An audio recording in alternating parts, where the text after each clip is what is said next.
오늘 설교의 제목은 예수의 이름으로 시리즈의 두 번째 말씀으로서 아이를 영접하라입니다. 예수의 이름으로 아이를 영접하라. 특별히 오늘 학생들도 예배를 드리고 있는데요, 우리 어린 시절을 좀 돌아보면서 교회를 향해 좀 젊어지라는 말씀을 좀 듣기를 원합니다. 오늘 제자들은 자기들끼리 누가 더 크냐라고 하는 질문을 던지고 있었습니다. 12명의 제자인데 누가 1번이냐 2번이냐 이런 이야기를 하고 있었던 것입니다. 그러면서 결국 그들은 예수님께 와서 이런 질문을 던집니다. 오늘 읽었던 18장 1절 말씀입니다. 그때 제자들이 예수께 나와 이르되 천국에서는 누가 크니까. 이 크다라고 하는 단어가 헬라어로 원어로 메가입니다. 우리 메가커피라고 하는 브랜드가 있죠. 메가는 크다는 뜻입니다. 싸고 많이 주잖아요. 메가커피인 거죠. 메가, 누가 큰 자인가? 라고 하는 질문입니다. 자, 누가 큰 걸까요? 여러분, 제가 좀 키가 큰 편이죠. 동의하십니까? 북한과 비교하면 큰 편입니다. 크다는 것은 상대적일 수 있습니다. 키를 얘기할 수도 있고, 우리는 여러 영역에서 크다는 것을 말할 수 있는데요, 이 크다는 것이 그 연령대에 따라서 이해도가 다릅니다. 우리가 흔히 2살에서 7살 사이를 전작동기라고 발달 심리학에서는 이야기하는데, 인지 심리학의 가장 대가였던 피아제라고 하는 사람이 이 시기에 아이들이 이해하는 크기에 대한 아주 흥미로운 실험 하나를 했습니다. 한번 실험했던 그 그림 하나를 좀 보여드리겠습니다. 자, 똑같은 비커 2개가 있고요, 같은 양의 물을 부었습니다. 2세에서 7세 사이입니다. 이걸 보면 다 똑같다고 말할 수 있겠죠. 자, 그런데 두 번째 보면 길쭉한 비커에다가 같은 양의 물을 붓습니다. 자, 그러니까 세 번째 보면 하나는 비어있고 하나는 원래 사이즈였고 길쭉한 게 있습니다. 자, 2세에서 7세 아이들에게 물어본다면, 자, 이 중에서 가장 물이 많은 것은, 물이 많이 들어있는 건 어떤 걸까요? 네, 가장 길쭉한 용기에 물이 많다고 생각합니다. 분명히 같은 양이었는데 이것을 부었지만 벌써 보는 크기가 다른 것입니다. 2세, 7세 아이들은 그렇습니다. 이 나이대 아이들 관찰하면 재밌습니다. 만약에 집에 10살짜리 아이와 3살짜리 아이가 있다면 똑같이 피자를 시켜서 피자를 주면 이제 한 슬라이스씩 받아서 피자를 먹게 될 때 3살짜리 아이가 피자를 이렇게 쪼갭니다. 그 다음에 3조각 정도 만든 다음에 내게 더 많다, 똑같은 피자인데 내게 더 많다 라고 이야기합니다. 이 나이 때는 사이즈에 대한 이해가 다른 것입니다. 여러분, 우리는 사실은 이 어린아이들의 발달 단계를 말할 수 있지만 어른이 되어서도 우리는 사이즈에 대한 이해가 다릅니다. 무엇이 더 큰 걸까? 무엇이 더 작은 걸까? 여기에 대한 질문이 늘 있는 것입니다. 예수님의 제자들도 그런 질문을 던졌습니다. 분명히 1번은 수제자인 베드로 같은데 2번은 누굴까? 예수님이 가깝게 지냈던 것 같은 아마 요한과 야고보일까? 아니면 돈을 맡았던, 회계를 맡았던, 예수님을 팔았던 가룟 유다일까? 그들은 자기들끼리 누가 1번일까, 2번일까, 3번일까에 대한 논쟁을 계속해서 하고 있었던 것입니다. 우리는 늘 등수 매기는 걸 좋아합니다. 무엇이 큰지 작은지를 말하는 것을 좋아합니다. 교회 공동체 안에서도 이런 일들이 사실은 있을 수 있습니다. 교회에서도 더 높은 사역은 뭐고 좀 더 낮은 사역은 뭘까? 이런 질문을 던질 수 있습니다. 오늘 차를 타고 오실 때 주차 봉사하시는 분들을 만났죠. 가장 힘든 일을 하고 계시죠. 교회를 안 다니시는 분들, 처음 교회로 오신 분들은 대부분이 다 직원인 줄 알아요. 그래서 함부로 말을 하는 분도 종종 있다는 말을 들었습니다. 이분들은 그런 분들이 아닙니다. 회사 사장님도 있고요, 각자의 삶에서 다 인정받는 분들이지만 그곳에서 낮은 곳에 일하는 겁니다. 교회 주방에 허드렛 일을 하는 것 같지 않습니까? 다들 괜찮은 분의 아내이시고 그런 분들이 섬기고 있는 거죠. 교회 카페 주일날 봉사하는 분들은 직원이 없습니다. 모두 봉사하는 분들입니다. 함부로 대할 수 없는 거죠. 어떤 게 더 높은 직분일까요? 앉아서 예배를 드리는 우리가, 찬양하는 우리가, 혹은 말씀을 전하는 내가 더 높은 걸까요? 그렇지 않습니다. 우리는 겉으로 보이는 것에 따라서 등수를 매기고 무엇이 더 큰가 작은가를 말하고 있는 거죠. 마치 2살에서 7살 사이 아이가 자기가 생각하는 크고 작은 것이 다른 것처럼 우리도 그런 생각을 할 수 있는 것입니다. 제자들이 그런 생각에 사로잡혀 있을 때, 각자의 고정관념에 사로잡혀 있었을 때 예수님, 제자를 가리키는 스승은 무엇이라고 말씀하셨을까요? 먼저는 예수님께서는 시각적 방법으로 이 제자들의 잘못된 고정관념을 바꿔주십니다. 오늘 읽었던 18장 2절 말씀인데요, 한번 말씀을 같이 읽어보겠습니다. 예수께서 한 어린아이를 불러 그들 가운데 세우시고, 예수님께서는 다 자기가 높다라고, 다 발을 올려서라도 이렇게 내가 더 크다, 높다라고 말하는데 그 가운데 어린아이, 작은 아이를 불러놓은 겁니다. 여기서 어린아이라고 말하는 이 파이디온이라고 하는 원어는 성인기 접어들기 전의 아이들, 갓난아기부터 아동기를 말하는 것입니다. 그러니까 우리 중등부, 고등부 학생들은 이 어린아이 파이디온에 들어가진 않습니다. 어린아이를 좀 불러놓고 그들 가운데 세우셨습니다. 자, 여기에서 예수님의 그 언어적 능력을 볼 수 있는 부분이 있는데요, 아까 크다는 것은 메가라면 가운데라고 하는 단어는 메소스입니다. 비슷한 단어를 우리 친구들이 랩을 하지 않습니까? 그러면 어떻게 합니까? 라임을 만들어서 더 쉽게 노래를 하고 귀에 들리게끔 하잖아요. 예수님도 성경을 읽다 보면 참 표현력이 너무 탁월하다, 누가 메가 큽니까? 할 때 하나이를 메소스, 가운데 세우신 것입니다. 이 메소라고 하는 말, 우리 학생들이 아는 표현이 있을 거예요. 메소포타미아 문명 들어봤죠? 메소라고 하는 말은 가운데를 말하는 거고, 포타미아라고 하는 말은 강을 뜻하는 겁니다. 메소포타미아는 강 사이에 있는 그 문명을 말하는 것이고, 바로 그게 메소포타미아인 거예요. 가운데라는 뜻을 가지고 있습니다. 예수님께서는 이 제자들이 있는 곳에 그 가운데 한 어린아이를 세워주셨습니다. 자, 어린아이를 세우실 때 제자들은 어땠을까요? 누가 크냐라고 묻고 있는데 한 어린아이, 작은 아이를 세웠을 때 조금 숙연해지지 않았을까요? 우리끼리 누가 더 크냐고 묻는데 조그만 3살짜리, 4살짜리 아이를 세워놓는다면 여러분 어떻겠습니까? 크다라고 하는 말을 주님께서는 이 아이를 세움으로 말미암아 시각적으로, 아까 제가 비커 똑같은 것과 길쭉한 걸 보여드렸던 것처럼 시각적으로 우리에게 그 변화를 보여주고 계시는 것입니다.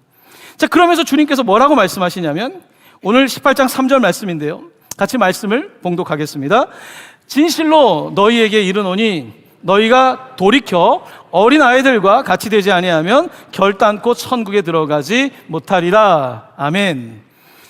자, 어린아이처럼 돼야 된다는 말씀 앞에 돌이켜라고 하는 말씀이 있습니다. 돌이켜라고 하는 이 표현은 회심할 때, 회개할 때, 턴어라운드, 돌아설 때 쓰는 표현입니다. 너희들이 돌아서지 않으면, 너희들의 어른의 마음을 어린아이 마음으로 바꾸지 않으면, 회심하지 않으면 천국에 들어갈 수 없다. 살아가지만 그런 세상을 살 것이고 어쩌면 지옥 같은 세상을 살 것이다. 어린아이 같은 사람이 천국을 살 수 있다라고 말씀하신 것입니다. 자, 그런데 어린아이라고 말하니까 도대체 이게 무슨 뜻일까라고 반문할 수 있을 것 같습니다. 왜냐하면 조금 전에 피아제의 실험을 봤던 것처럼, 그러면 어린아이처럼 지능이 발달하지 않고 사회적으로 좀 미성숙하고 이것이 맞는 것인가? 그렇지 않습니다. 주님이 말씀하시는 뜻은 이렇게 이해하면 될 것 같습니다. 고린도전서 14장 20절 말씀입니다. 한번 이 말씀도 같이 봉독하겠습니다.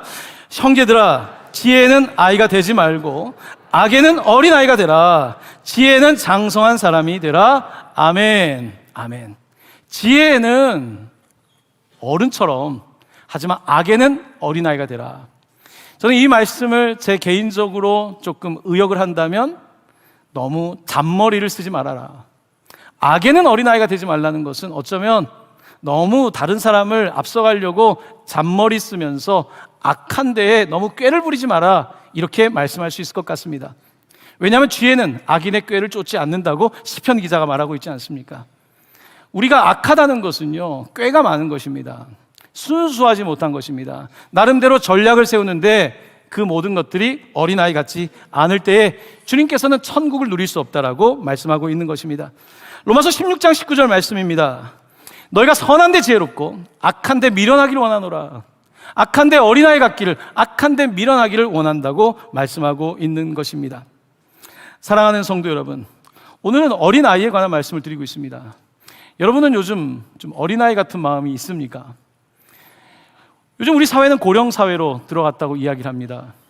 어린아이 같은 모습들이 점점 사라지기 시작한 겁니다. 일본은 우리보다 더 빨리 잘 살게 됐죠. 더 빨리 고령사회가 됐습니다. 일본에 가면 모든 것들이 정돈돼 있지만 한국 사람으로서 선교를 하시는 선교사님의 말씀을 들어보면요, 이 어린아이 같은 그런 것들이 찾기가 점점 어려워지는 거죠. 고령사회가 되니까요. 우리나라도 마찬가지입니다. 어린아이 같은 동심이 사라지기 시작한 것입니다. 여러분, 동심이 있다는 건 뭡니까? 바다를 보면 가슴이 뛰고, 놀이기구를 보면 타고 싶고, 아이스크림 보면 먹고 싶고, 어디 비행기 타면 너무 신나고, 다 제 얘기입니다. 이런 것들이 사실은 각자 가지고 있는 동심일 것입니다. 이런 동심을 갖고 있을 때가 결국 천국이 되는 것입니다. 만약에 동심이 없어진다면, 모든 사람들이 어른이 된다면 세상은 어떻게 될까요? 노인천국이 되겠죠.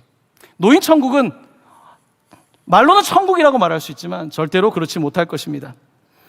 그렇습니다. 오늘 우리 사회가 너무 어린아이 같은 모습이 사라지고 있습니다. 특히 우리 중고등학생들도 생각보다 몸은 저보다 작은 친구들 거의 없습니다. 이 어린아이의 파이디온에 해당되지 않습니다. 근데 저는 우리 중고등학생들이 오늘 수련회를 가는데요, 좀 어린아이 같은 마음을 가지고 그래야지 예수님을 만날 수 있거든요. 어른들은 예수님 만나기 어렵습니다. 내 생각으로 어떻게 예수님을 받아들입니까? 이 마음 가지고 어떻게 예수님 받아들입니까? 어린아이 같을 때 예수님 받아들이는 거거든요. 저도 어릴 때 예수님을 받아들였거든요. 어릴 때 아무것도 모를 때, 세상에 대해서 이것밖에 모를 때 예수님이 제 마음 깊은 곳에 들어오셨거든요. 어린아이 같이 될 때 우리가 바로 예수님을 만날 수 있는 것 아니겠습니까? 예수님은 오늘 누가 더 크냐, 메가냐라고 물을 때 그 꼬마 아이를 메소스 가운데에 세우셨는데요, 예수님께서 그 가운데라는 표현을 흥미롭게 쓰신 적이 있습니다. 먼저 이 말씀을 한번 같이 봉독하겠습니다. 마태복음 10장 16절입니다. 같이 봉독합니다. 보라, 내가 너희를 보냄을 양을 이리 가운데로 보냄과 같도다. 그러므로 너희는 뱀같이 지혜롭고 비둘기같이 순결하라. 아멘. 이 가운데라는 표현이 등장합니다. 여러분, 어른들 사이에 꼬마아이가 있는 것처럼 이리 가운데 양들이 있는 겁니다. 예수님은 제자들을 가르치고 있는 거예요. 너희들이 어린아이 같다. 미성숙하다는 게 아닙니다. 어린아이 같이. 남들은 더 악하게, 더 꾀를 부리고 사는데 꾀를 부리지 않고 순진하게, 순수하게 믿음을 지키고 살아가는 너희들을 볼 때 마치 양과 같다. 하지만 뱀같이 지혜롭고 비둘기같이 순결해라. 이리에 맞서는 이리가 되는 것이 아니라, 사자에 맞서는 사자가 되는 것이 아니라 뱀같이 지혜롭고 비둘기같이 순결하게, 오히려 너희들이 더 그런 모습으로 소위의 세상에 있는 사람들을 부끄럽게 해라. 어린아이가 어른을 부끄럽게 하는 것처럼 그리스도인들이 그런 삶을 살 것을 우리에게 말씀하고 있는 것입니다. 그 가운데 세워보라. 우리 예수님의 마음을 볼 수 있는 대목입니다. 우리는 더 커지고 싶어하는 사람들입니다. 더 세워서라도 더 커지고 싶지만 주님께서는 더 낮아지라고 말씀하고 있는 것입니다.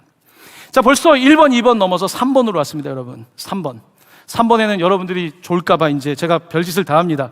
이제 가로치기까지 급기야는 넣게 되었습니다. 자, 가로치기. 자, 전에 3번 타이틀입니다. 3번 타이틀 말씀을 한번 같이 읽겠습니다. 어린아이처럼 자기를 낮추는 사람이 천국에서는 큰 자이다.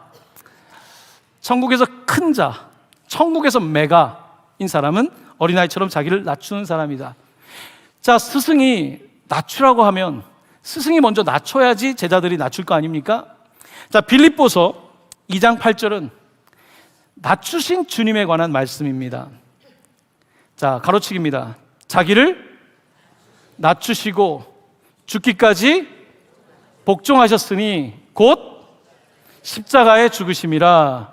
아멘. 열심히 쓰는 모습 보니까 학생들이 열심히 공부하는 것 같아서 굉장히 기분이 좋습니다. 자, 자기를 낮추시고 죽기까지 복종하셨으니 곧 십자가에 죽으심이라. 그 높으신 메가, 가장 높으신 메가의 가장 익스트림, 가장 높은 하나님께서 자기를 낮추셨습니다. 어디까지? 복종하셨습니다. 십자가에 죽기까지. 이 땅 정도가 아니라 성경은 음부에까지라고 말씀하고 있습니다. 가장 낮은 곳까지 예수님께서 낮아지고 계시고, 자기가 높아지려고 하는 메가를 외치는 그 사람들에게 메가는 그런 것이 아니다. 그들 가운데 메소스, 아이를 세우고 낮아지는 것이 곧 높아지는 것이라고 말씀하고 있는 것입니다. 여러분, 우리는 높아지면 더 행복할 거라고 생각하지 않습니까?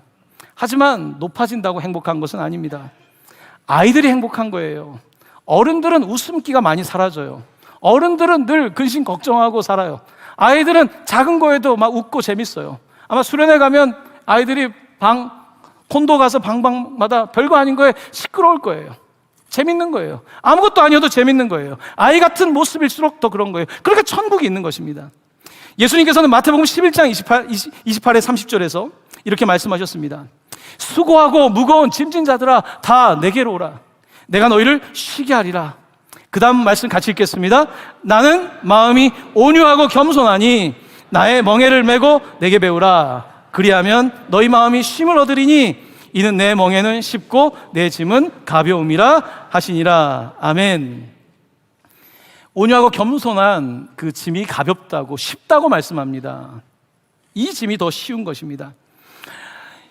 요즘은 이게 우리나라는 특별히 이제 카톡이 발달돼서 단톡에 때로는 원치 않는 문자들이 오고 할 때도 있는데, 이번에 문자 하나를 봤는데 설교를 준비하다가 잘 안 열어보는데 상당히 마음에 닿아서 같이 좀 나누고자 합니다.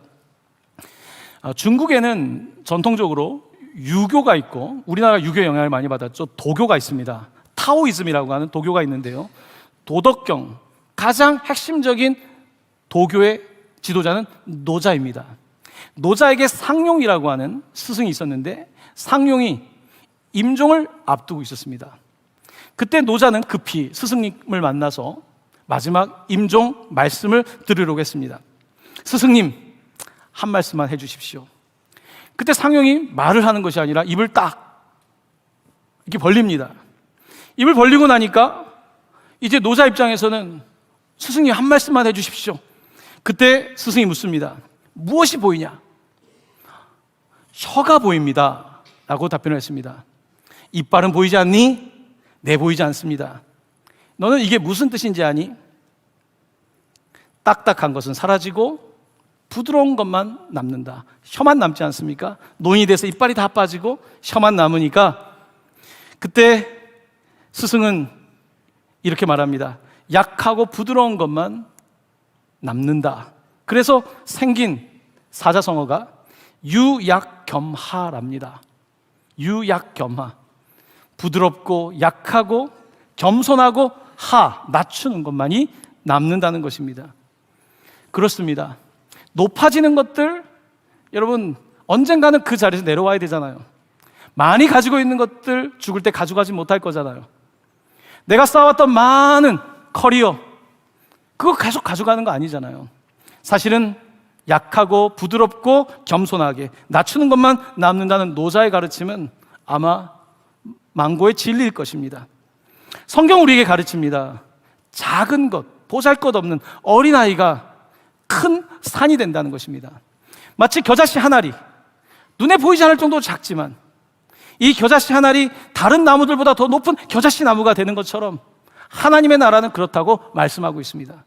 자기가 높아진 나무는 더 이상 열매 맺기가 어렵겠죠. 하지만 이 작은 것을 통해서 열매 맺는 것을 말씀하고 있는 것입니다. 이사야 60장 22절 말씀입니다. 원로 목사님이 제일 좋아하는 말씀이죠. 우리 이 말씀 같이 봉독합니다. 그 작은 자가 천을 이루겠고 그 약한 자가 강국을 이룰 것이라. 때가 되면 나 여호와가 속히 이루리라. 아멘. 그 작은 자가 그 아이 같은 그 믿음이 천을 이루겠고, 그 약한 그 사람이 정말로 보잘것없는 것 같지만 그 믿음 갖고 있는 그 사람이 강국을 이룰 것이다. 때가 되면 속히 이룬다고 말씀하고 있는 것입니다. 그렇습니다. 오늘 계속해서 어린아이에 관한 말씀을 드립니다. 네 번째입니다. 어린아이를 영접하는 것은 곧 주님을 영접하는 것이다 라고 말씀하고 있습니다. 어린아이, 지금 이 가운데 세운 어린아이를 영접하는 것이 곧 주님을 영접하는 것이라고 말씀합니다. 성경을 읽으면 참 흥미로운 것은요, 예수님의 눈높이입니다. 예수님은 그 사람의 눈높이에 맞추는 공감하는 능력이 탁월하십니다.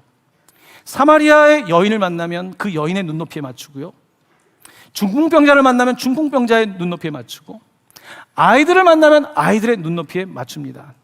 주님은 늘 자유롭게 자기를 낮출 수 있는 분이었기 때문입니다. 하지만 세상은 그렇지 않습니다. 한번 높아지면요, 그것처럼 꼴 보기 싫은 거 없습니다. 자기가 최고인 줄 알고요, 내려올 생각을 하지를 않습니다. 눈높이가 낮아야지 더 많은 걸 볼 수 있습니다. 더 높아진다고 보는 것이 아닙니다. 더 낮아지면 땅에도 아름다운 기어다니는 곤충들이 있고요, 아름다운 작은 생물들이 있고요, 우리가 낮아지면 볼 수 있는 것들이 참 많이 있습니다. 요즘 우리나라는 여러 가지 별로 듣고 싶지 않은데도 들어야 될 뉴스가 많죠.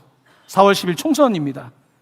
계속해서 권력, 누가 더 높아질 것인가, 누가 권력을 차지할 것인가, 우리나라의 판도를 좌우하니까 중요하지만 그런 많은 담론들, 미디어의 홍수 속에서 작은 이야기, 실제 이야기, 살아있는 이야기들을 찾기는 굉장히 어려운 것 같습니다. 사람들은 각자 자기의 높이에서 말을 합니다. 예수님 당시에 율법사들, 꽤나 공부한 종교 지도자들이 가장 관심이 있었던 게 뭔지 아십니까? 이 질문을 보면 그들의 마음 상태를 알 수 있습니다. 마태복음 22장 36절입니다. 선생님, 율법 중에서 어느 계명이 매가 크니까? 예수님, 선생님, 율법 중에서 어느 계명이 크니까? 왜 이 질문을 던졌을까요? 그들은 학자입니다. 법학자들이란 말입니다.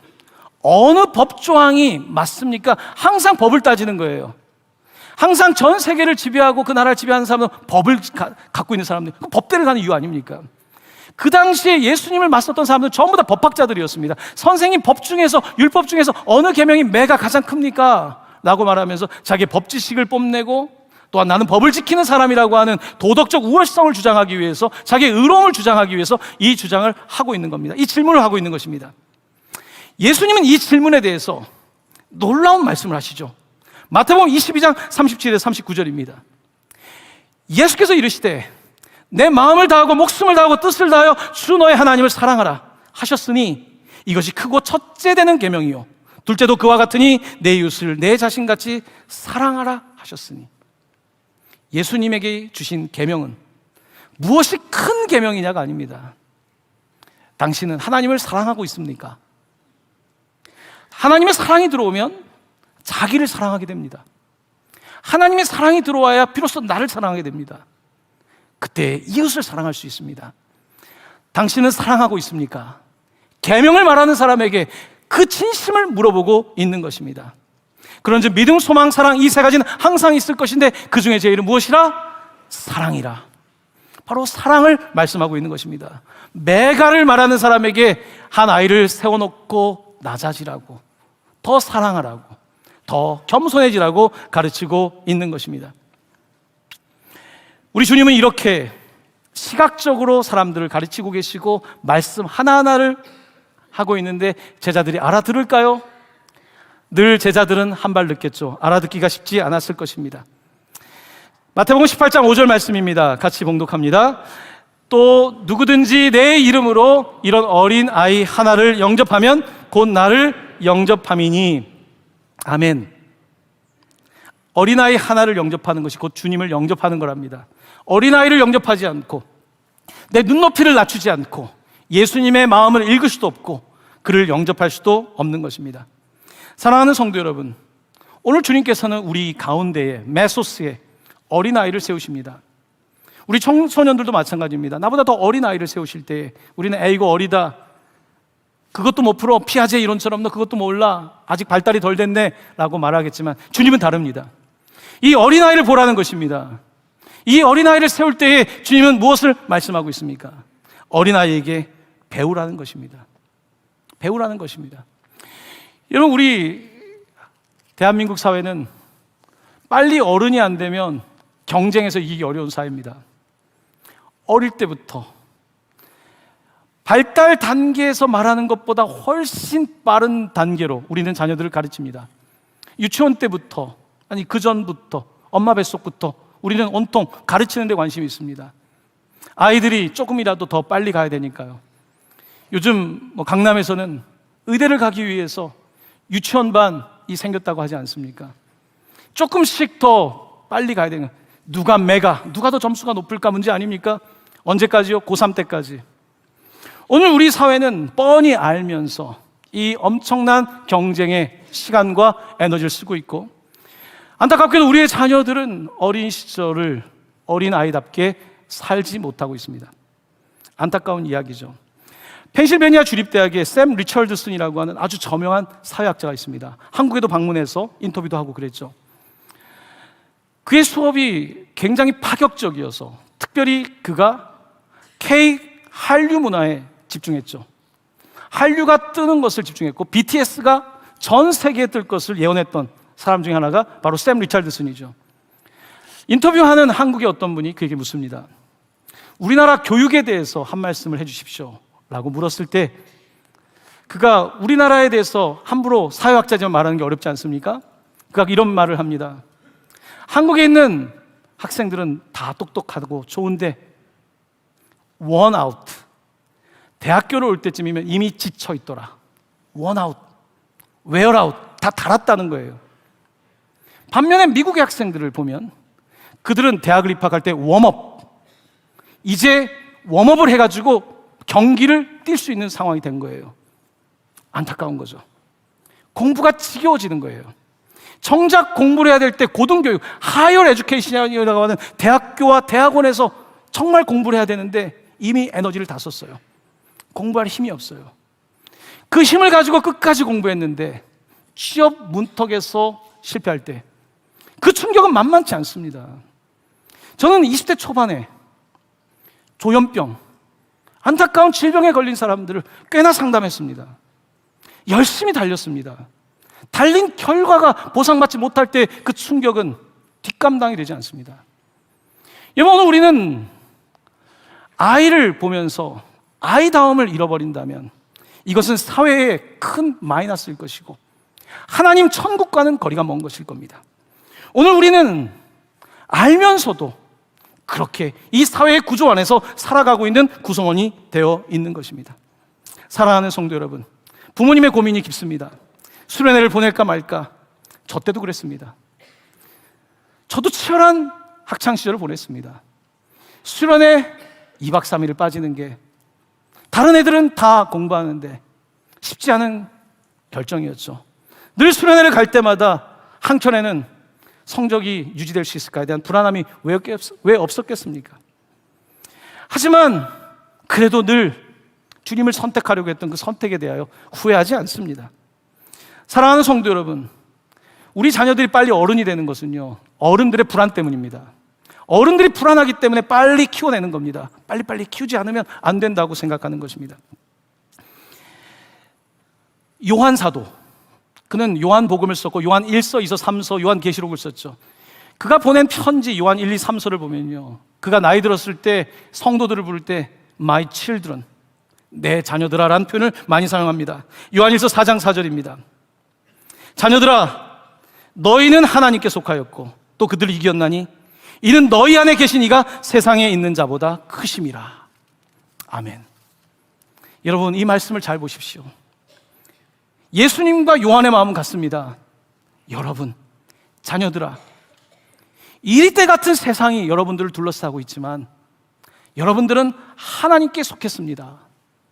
그들을 주님이 이기신 것처럼 여러분도 이길 수 있고, 그 이유는 여러분 안에 계신 이가 세상에 있는 자보다 크시기 때문입니다. 주님이 더 크시기 때문에. 우리 학생들이 얼마나 세상이 두렵습니까? 나도 공부해서 할 수 있을까? 나도 번듯한 직장을 갈 수 있을까?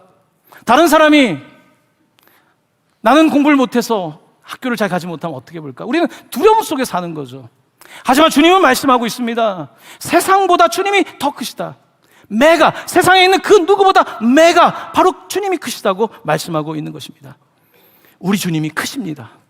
말로만이 아니라 우리 주님은 크십니다. 우리 옆에 있는 분들에게 이렇게, 여러분, 믿음이 처음부터 있는 거 아닙니다. 말하다 보면 믿음이 생기는 거예요. 애들이 처음부터 말 잘하는 거 아닙니다. 말하다 보면 말이 나오는 것입니다. 저를 따라해 보십시오. 주님이 더 크십니다.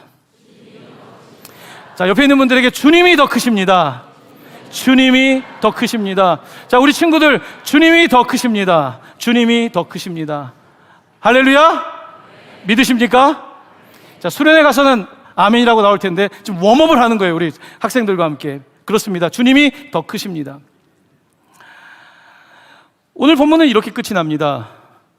이 작은 자 하나를 실족하게 하지 말아라. 이 작은 자 하나를 실족하게 하면 연자 맷돌을 매야 된다라고 가르치고 있습니다. 18장 6절 말씀입니다. 같이 봉독합니다. 누구든지 나를 믿는 이 작은 자 중 하나를 실족하게 하면 차라리 연자 맷돌이 그 목에 달려서 깊은 바다에 빠뜨려지는 것이 나으니라. 아멘. 아멘. 이 작은 자 하나를 실족하게 한다. 실족한다는 것은 여기서 어떻게 번역할 수 있냐면요, 그 길에 장애물을 놓는다. 이 약한 자한테 장애물을 놓거나 그가 죄를 짓게 만들거나 다리가 걸려 넘어지게 하거나 잘못 판단하거나 그 사람을 그렇게 상하게 하는 것에 대해서 말씀하고 있습니다. 우리는 다 우리 수준에 생각하지 않습니까? 하지만 학교 선생님들은 달라요. 우리는 문을 열고 조심스럽지만 아이들이 손을 찍을까 봐 거기에다가 부드러운 걸 붙여야 되고요, 애들이 넘어질까 봐 이거를 맞추고요, 어른들은 다 먹을 수 있지만 애들이 먹을 수 있을까? 다. 이 작은 자를 생각하는 사람이 되라는 것입니다. 사랑하라는 것입니다. 그렇지 않다면 연자 맷돌을 매는 것이 낫다라고 말씀하고 있는 것입니다. 사람은 늘 자기 수준에 생각하고 자기보다 더 높아지기를 원합니다. 매가 더 높아지기를 원합니다. 하지만 주님께서는 더 낮아지라고 십자가까지 낮아지라고 말씀하고 있습니다. 실족하게 하는 것, 우리 교회 안에서 서로 실족하게 할 수 있습니다. 그 약한 자의 마음을 헤아리는 것, 그 사람의 불편을 헤아리는 것, 그 사람의 상황을 헤아리는 것, 쉽게 판단하지 않는 것, 이것이 우리가 해야 될 일이겠죠. 바울은 정말 주님의 마음을 가졌던 사람이었습니다. 그는 어떤 사람을 내가 실족하게 하는 일이 생긴다면, 내가 고기를 많이 먹어서 실족하게 한다면 난 고기를 먹지 않겠다. 그리고 만약에 내가 포도주를 마셔서 누군가를 실족하게 한다면 포도주를 마시지 않겠다고 이야기합니다. 그리고 고린도후서 11장 29절 말씀입니다. 우리 화면에 있는 이 말씀 봉독하겠습니다. 누가 약하면 내가 약하지 아니하며 누가 실족하게 되면 내가 애타지 아니하더냐. 아멘. 한 영혼이라도, 그 어린 양 한 마리라도 길을 잃어버리지 않게 하기 위해서, 그 목마른 어린 양 한 마리가 있으면 시원한 물가로 인도하기 위해서 바울은 그렇게 애타는 마음으로 실족하지 않기 위해서 애를 썼던 것입니다. 이제 말씀을 곧 마치려고 합니다. 아까 보여드렸던 피아제 사진을 다시 한번 보여드립니다. 제가 설교를 준비하면서 이 그림을 계속 봤어요. 이 그림이 나한테 어떤 말을 걸어오는가. 분명히 나는 이게 같은 양이라는 걸 알고 있는데 제 눈에 보였던 것은 뭐냐면, 나도 길쭉하고 높은 게 좋더라고요. 그게 더 커 보이고 좋더라고요. 저는 제 안에 길쭉하게 커지고 싶은 마음이 있다는 것을 발견했습니다. 2세, 7세 아이들이 말한 것 그 이상으로 내 마음에는 더 높아지고 싶은 마음이 크다는 것을 인정할 수밖에 없더라고요. 사랑하는 성도 여러분, 지금 하나님은 다 각 사람이 살아갈 수 있도록 다 충분한 것을 부어주셨습니다. 충분히 살 수 있어요. 근데 우리는 조금 더 빨리 가게 하기 위해서 막 쥐어짜죠. 야, 너 어떻게 하려고 그래? 가만히 놔둬도 양은 바뀌지 않는데 괜한 짓을 하고 있지는 않을까요? 사랑하는 성도 여러분, 우리의 자녀들을 사랑한다는 것은 다양한 방법이 있을 것입니다. 하지만 내가 먼저 어린아이의 마음이 되지 않는다면 우리는 어린아이 같은 자녀들을 영접하기가 어려울 겁니다. 우리가 그렇게 되지 않는다면 세상에 넘어지고 자빠지고 있는 수많은 그 사람들을 받아들일 수가 없을 것입니다. 하나님께서는 오늘 우리에게, 매가 높아지는 우리에게 한 아이를 메소스 가운데 세우시면서 말씀하십니다. 어린아이처럼 우리 주님을 영접하라고요. 사랑하는 성도 여러분, 오늘 우리 가운데 주님이 오셨습니다. 예수님을 영접하는 여러분 되시기를 바랍니다. 어린아이 같은 마음 갖게 되길 원합니다. 그 마음 갖고 살아가시기를 바랍니다.